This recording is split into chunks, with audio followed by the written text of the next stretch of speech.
distant cities time haunts space. I believe that this latter comes close to the mark.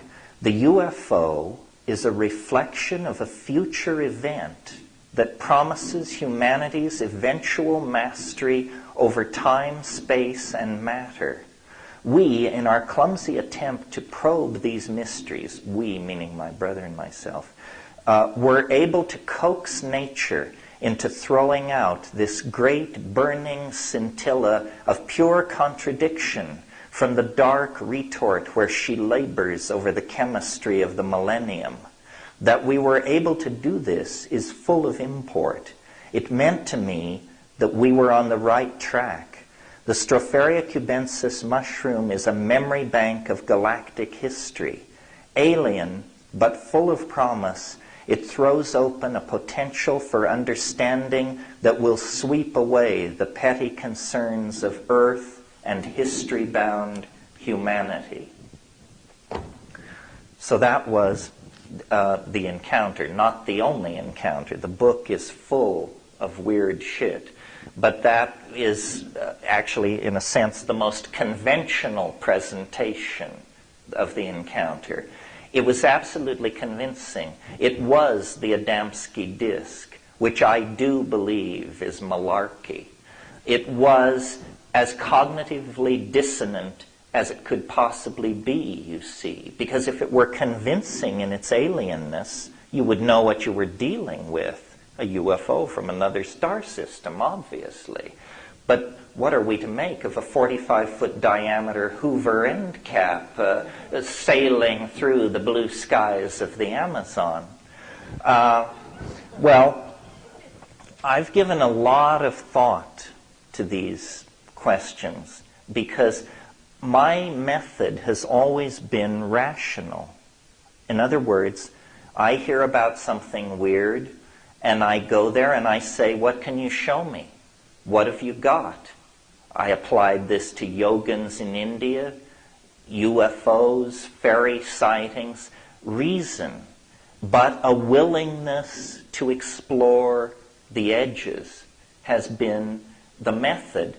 And when I applied that method to the spiritual traditions of mystical India, I came away with considerable skepticism as to their accomplishments in that domain, at least in the contemporary scene. I have never seen a violation of physics that was not connected somehow with a psychedelic experience. My entry into psychedelics began very naively. It was presented as instant psychotherapy or insight, however vaguely defined. What I discovered when you make your way through these chemical families is that not all psychedelics are alike. And this very small family of compounds called the tryptamine hallucinogens bear careful examination if we're seriously interested in this question of extraterrestrial penetration of the human world. On two grounds, immediately, the mushroom bears looking at. First argument, entirely a physical argument. Psilocybin is 4-phosphoryloxy NN-dimethyltryptamine. What this means is that there is a phosphorus group substituted at the 4 position of the molecule. Now, here's the headline, folks. This is the only 4-phosphorylated indole on this planet. On this planet. Now, if you were searching for extraterrestrial thumbprints on the biology of Earth, you would look for molecules that are unique, that don't have near relatives spread through other life forms. In psilocybin, we have a perfect example of this. It is the only 4-phosphorylated indole known to occur in nature.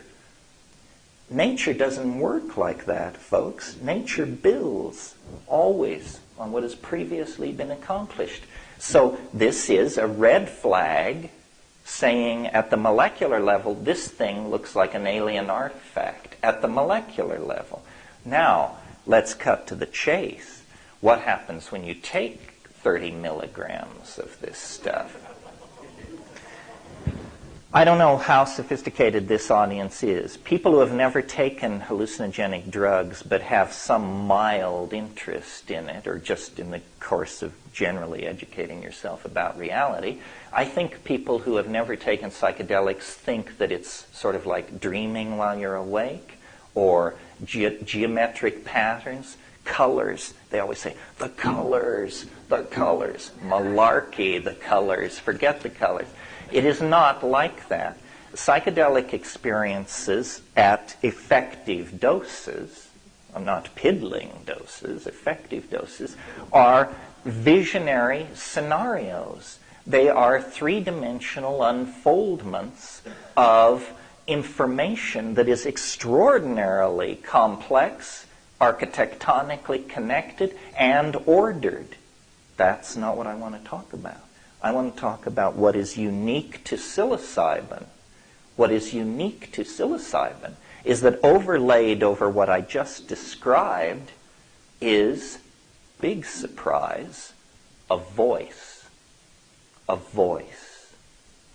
Everybody knows this who has to do with this stuff. Gordon Wasson, Richard Schultes, Albert Hoffman. The giants know that this stuff is animate. This is not a drug. It's something which is disguising itself as a drug in order not to spread alarm. There is a voice which speaks to you in the language of your homeland, whether that be Mazatecan or English. And the voice surprises you. In other words, you cannot anticipate it. Now, of course, at this point,